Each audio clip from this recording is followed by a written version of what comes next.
انت عارفه جوزك بيعمل ايه لما بيكون بره البيت؟ طبعا لا. خلاص، لابد يكون فيه سبب وانت مش عارفاه. خانقيه وهو يدور على سبب يقولهولك. لو انت عايزه تشيلي الدنيا كلها فوق دماغك، اولا تخانقي جوزك، وثانيا تدوري على السبب اللي هتخانقيها عليه، لا ده يبقى كتير. اهو جاي يا ستي. اتبيني اتمغصت. نهارك سعيد يا مراتي يا حبيبتي.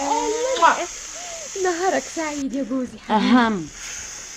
وحشتيني قوي يا حياتي. وانت كمان يا روحي. اهم. انا حاسس بشوية برد جايين من ناحيادي. برد يا عيني يا حبيبي، احط لك لزقه؟ لا يا ستي، كفاية اللزقة اللي قعدنا هنا، لزقتين في البيت توجع. الله، مين؟ حماتي. اهلا اهلا ايه لا يا شيخ، يعني انت الصيت في نواضرك ما انتش شايفني؟ لا مؤاخذة يا حماتي، لا مؤاخذة، العتب على النظر.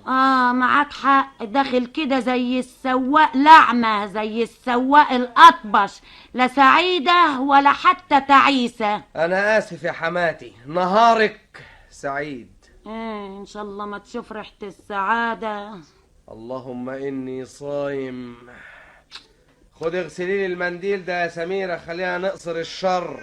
حاضر. نعم بتؤمن